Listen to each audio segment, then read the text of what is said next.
اس کو ڈیل کرنا پڑے گا. صرف لوگوں کو پانی کے اندر دیکھیں نا وہ کس طرح سے کٹورے لے کے آتے ہیں اور ان کو کھانا دیا جاتا ہے, اور پھر دائیں بھی پانی بائیں بھی پانی, اور بیچ میں لوگ جو ہیں وہ چرپائی کے اوپر سو رہے ہیں. اور جو جانور بہ کے آئے, بھارت سے آئے, جہاں سے آئے, وہ لوگوں نے مال غنیمت جیسے جنگ کے بعد ہوتا ہے نا, وہ سمجھ کے اسے مال غنیمت کے طور کے اوپر رکھ لیا.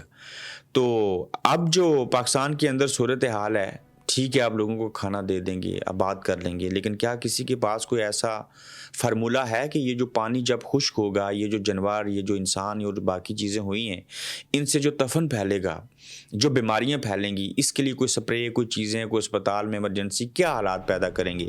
کوئی پلاننگ نہیں ہے, کوئی کچھ نہیں ہے. پلاننگ یہی ہے کہ عمران خان کسی طرح سے معافی مانگ لے, اس کے اوپر بھی میں آ کے بات کرتا ہوں. اور قدرتی آفات میں سے ایک آفت میں کیسا اضافہ ہوا کہ افغانستان میں رات کو شدید زلزلہ آیا, شدت 6 رہی, 700 سے زائد افراد جو ہیں وہ جان سے جا چکے ہیں, مر چکے ہیں, 1500 سے زائد جو ہیں وہ زخمی ہو چکے ہیں. زلزلہ پاکستان, انڈیا اور تاجکستان میں بھی محسوس کیا گیا, اور دوسری جانب سیلاب سے پاکستان اور بھارت میں بڑے پیمانے پر تباہی مچی ہوئی ہے. جاپان کی مثال یہاں پہ میں آپ کے سامنے رکھوں گا کہ اگلے 500 سال بھی جاپان نہیں بن سکتے. کون؟ ہم. کیسے؟ ایک دفعہ تباہ ہونے کے بعد یہ بند جاپان نے سمندر پہ بنایا تھا, جو کہ تقریباً 400 کلومیٹر طویل پٹی ہے. اس کے ساتھ درختوں کی طویل باڑ بھی لگا دی تاکہ سونامی کی اونچی بحرہم لہروں سے محفوظ رہا جا سکے. اور دوسری جانب ہم ہیں کہ پہلے سے موجود درختوں کو بے دردی سے کاٹ رہے ہیں, دریاؤں, ندی نالوں کے راستوں کو روک کر تجاوزات بنا رہے ہیں. اور یہ سب حکومتی سرپرستی میں چیزیں ہوتی ہیں. حکومت نہ چاہے, انتظامیہ نہ چاہے, وہ کنٹرول کرنا چاہے تو نہ تو کٹاؤ ہو سکتا ہے, نہ درختوں کو لگانا سے روکا جا سکتا ہے. تو یہ جو ساری صورتحال ہے, ہماری پلاننگ زیرو ہے, ہمیں کوئی خدشہ نہیں ہے. ہم سوچتے ہیں اللہ بہتر کرے گا, انشاءاللہ ہو جائے گا, اور اس کے میننگز ہی نہیں پتہ ہوتے. تو جب تک یہ حکمت عملی نہیں بنائی جائے گی, آپ ان چیزوں کے اوپر فکر کرتے ہوئے, غور کرتے ہوئے پلان نہیں ترتیب دیں گے, اس کو ایگزیکیوٹ نہیں کریں گے. یہ زلزلے تو اللہ کی طرف سے ہوتے ہیں, لیکن کم از کم جو سیلاب ہے اس کے پانی کو روکنے کے لیے, یہ کلائمیٹ چینج جو ہے, یہ جو کلاؤڈ باسٹ ہوتے ہیں, ان سے مقابلہ کرنے کے لیے تو چیزیں کی جا سکتی ہیں نا. سب کچھ سامنے ہے, تو آپ چاہیں تو یہ سارا کچھ کر سکتے ہیں, لیکن آپ نہیں کرتے. شنگھائی تعاون تنظیم کے موقع کے اوپر روسی صدر کو آواز دے کر روک کر وزیر اعظم شہباز شریف کے ہاتھ ملانے کے جو مناظر تھے وہ سوشل میڈیا کے اوپر وائرل ہو چکے ہیں. سوشل میڈیا صارفین کے اس کے اوپر مختلف تبصرے ہیں. آپ دیکھیے, ٹھیک ہے آواز دے کے ملے یا نہیں ملے, ایک گروپ کہہ رہا ہے کہ بڑی مودی کو اگنور کیا چینی صدر نے, دوسرا کہہ رہا ہے کہ شہباز شریف جو ہے انہوں نے بلا کے پیوٹن کو ملے. جیسے بھی ملے, مل تو لیا, لیکن ہمارے وزیر اعظم کا سیلف کانفیڈنس جو ہے وہ دیکھیے, لب و لہجہ دیکھیے, کھڑے ہونے کا انداز دیکھیے, آنکھوں کے دیکھنے کا آئی کنیکٹ جو ہوتا ہے وہ دیکھ لیجئے. ایک غریب سفید پوش بھیک مانگنے والا ملک, فارم 47 کے تحت بننے والے وزیر اعظم جن کو اپنے پاکستان میں کوئی نہیں پوچھتا, ان کو دوسرے کیوں پوچھیں گے؟ بھائی ایک پرسنالٹی ہوتی ہے وزیر اعظم کی, ایک معیار ہوتا ہے, ایک کانفیڈنس ہوتا ہے. وہ تو چیزیں ہمارے پاس ہیں نہیں ہیں, تو پھر تبصرہ کیا کرنا. جو لوگ 6 مہینے سوتے نہیں ہیں, دوسروں کا ووٹ کا حق مار کے 45 کو ختم کر کے 47 کے تحت آ کے بنتے ہیں, معاشی حالات ہمارے ٹھیک نہیں ہوتے, اسٹیبلشمنٹ سے ہم آزاد نہیں ہوتے, ان کا خاک کانفیڈنس ہوگا اور وہ کسی طریقے سے کسی کو ملیں گے. تو یہ ساری چیزیں اوپن اینڈ شٹ ہیں, سب کو پتہ ہے کس کا اعتماد کتنا ہے, کون کس کے ساتھ ہے. آپ نے امریکہ سے مدد اس لیے لی کہ کوئی ایکسٹینشن لے سکے, کوئی فیلڈ مارشل بن سکے, کوئی عمران خان کو جیل میں رکھ سکے.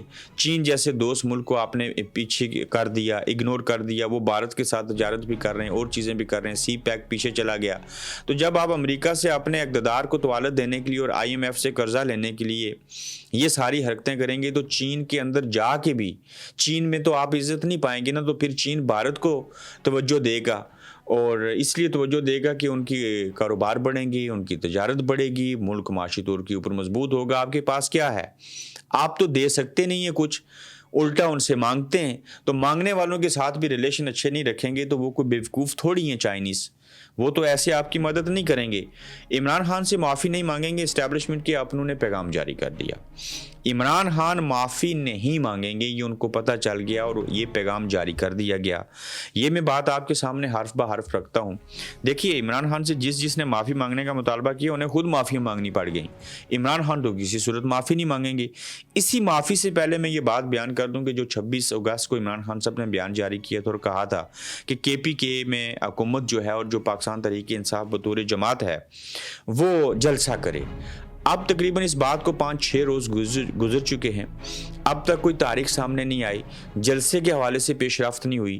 یہ اگر جلسہ ہو گیا تو یہ ثابت کرے گا کہ عمران خان کے ساتھ پہلے بھی عوام تھے، اب بھی ہیں اور آئندہ بھی رہیں گے. بڑی بڑی تقریریں ہوں گی، حکومت اور اسٹیبلشمنٹ کو لتاڑا جائے گا. پھر اب ڈیلے کیوں ہے؟ یہ جو چابی والے کھلونے ہیں نا، شیر افضل مروت اور باقی تو ایکسپوز ہو چکے ہیں. یہ جب تک اسٹیبلشمنٹ نہیں کہے گی اس وقت تک یہ نہیں کریں گے جلسہ. ان کو پتہ ہے کہ اگر جلسہ کر دیا تو اس میں کوئی ایسا اعلان ہو سکتا ہے، کوئی ایسی چیز ہو سکتی ہے جس کو وجہ بنا کے مزید لوگ چارج ہو جائیں گے. تو لہٰذا ہم چابی والے کھلونے ہیں، تو ان کھلونوں کو جب چابی والے جو جن کے پاس چابی ہے وہ کہیں گے تو تب ہی ہم خود کریں گے. مگر یاد رکھیے گا عمران خان جیل میں رہے، باہر رہے، الیکشن جب بھی ہوئے اور الیکشن کے لیے جب ٹکٹ دینے کی بات آئے گی ایم پی اے کی اور ایم این اے کی، تو اس میں پتہ ہی کیا ہوگا، 60 سے 70% اس وقت جو ایم این اے اور ایم پی اے اور ٹکٹ ہولڈر ہیں نا، چاہے جیتے ہیں چاہے ہارے ہیں، آپ یاد رکھیے گا ان کو عمران خان صاحب ٹکٹ نہیں دیں گے. یہ سارے بری طرح سے ایکسپوز ہوئے ہیں اور ایسے ایسے لوگوں کو ایسی ایسی جگہ کے اوپر آ کے ٹکٹ ملے گا اور ساری چیزیں ہوں گی کہ آپ کے وہم و گمان میں بھی نہیں ہوگا کہ ان لوگوں کو ٹکٹ کیسے مل گئی. تو عمران خان صاحب بہترین طریقے سے پارٹی کے اندر نا چیزوں کو کھنگال کے صاف کر دیں گے سارے گند کو، اور یہ چابی والے کھلونے آپ کو ملیں گے نہیں. عمران خان معافی نہیں مانگیں گے اسٹیبلشمنٹ کے اپنوں کا پیغام ایسا ہے کہ عمران خان نے جیل میں اپنا نیٹ ورک بنا لیا ہے، وہ اس نظام کے اوپر تلوار بن کر لٹک رہے ہیں. بالکل درست ہے، سسٹم کے گلے پر انہوں نے خنجر رکھا ہوا ہے. سسٹم اسٹیبلشمنٹ نہ بھی مانے تو ہمیں لگے کہ فرق نہیں پڑتا، مگر حقیقت یہ ہے کہ بہت فرق پڑتا ہے. میرا نہیں خیال کہ عمران خان معافی مانگیں گے. اب پلو کے نیچے سے بہت سا پانی بہہ چکا ہے. عمران خان اس آپشن کی طرف بالکل نہیں جائیں گے کہ معافی مانگنی ہے یا معافی منگوانی ہے. عمران خان معافی منگوانے کی آپشن پہ جائیں گے، معافی مانگیں گے نہیں. یہ کون کہہ رہا ہے؟ جاوید چودھری سینئر صحافی اگر یہ کہہ رہے ہیں تو یہ سمجھ لیں کس نے کس کو پیغام دیا. پاکستان کے اندر اپوزیشن لیڈر کون ہوگا؟ اس سلسلے میں محمود خان اچکزئی جو ہیں وہ شروع سے آئین پاکستان کے اوپر عمل کرنے کی بات کرتے ہیں، انصاف قائم کرنے کی بات کرتے ہیں، جمہوریت کی بات کرتے ہیں. تو محمود اچکزئی اچھے مضبوط اور سٹینڈ لینے والے آدمی ہیں، لیکن پی ٹی آئی کے اندر ایک گروپ ایسا ہے اور کافی لوگوں کو اعتراض ہے کہ اکثریت ہماری، لوگ ہمارے زیادہ ہیں، ایم این اے ہمارے زیادہ، تو پی ٹی آئی کا تو اپوزیشن لیڈر ہونا چاہیے نا. محمود خان اچکزئی کیوں اپوزیشن لیڈر ہونے چاہیے؟ لیکن چونکہ یہ خان صاحب کا فیصلہ ہے تو ماننا تو پڑے گا. ہاں، شروع ہی سے اچکزئی صاحب کو آئین اور قانون کی بالادستی کی جو ہے وہ بات کرتے ہوئے دیکھا تو اس بات کا اعتراف جو ہے عاطف خان کر رہے ہیں کہ آپ مانیں یا نہ مانیں، ریالٹی بھی یہی ہے کہ اچکزئی ایک سٹینڈ لینے والے بندے ہیں، بھلے ان کی سیٹیں کم ہیں، اوپر سے عمران خان صاحب کا حکم ہے تو ہم تو مانیں گے، ان کو تو بنانا پڑے گا اپوزیشن لیڈر. تو میرے خیال سے اپوزیشن لیڈر جو ہیں یہ بن جائیں محمود خان اچکزئی تو یہ بات پاکستان تحریک انصاف کے لیے، جمہوریت کے لیے اچھی رہے گی. دریاؤں کا رخ موڑنے والا دریا برد ہو گیا. یہ ایک پیر صاحب تھے، یہ بھی کلچر ہمارے پاکستان میں ہی ہے، پیروں فقیروں والا. اچھے لوگ بھی ہیں اس میں، بڑے بڑے جنہوں نے دین کی خدمت کی ہے، ایسا نہیں ہے. لیکن اس پیر کی مثال دیکھ لیجئے کہ دریا کا رخ بدلنے کا دعویٰ کرنے والا جو پیر تھا وہ خود دریا برد ہو گیا اور آمین آمین کرنے والے مرید مرشد کو ڈوبتا دیکھ کر خود فرار ہو گئے. پیر صاحب نے قرآن ہاتھ میں لیا، ایمان اتنا کمزور تھا، قرآن تو اللہ کی الہامی کتاب ہے لیکن اس کے اوپر ایمان تو تھا لیکن اس لیول کا نہیں تھا. تو سوشل میڈیا پر ایک پیر تاج رسول نے وظیفہ پڑھ کر دریا کا رخ بدلنے کا دعویٰ کیا تھا.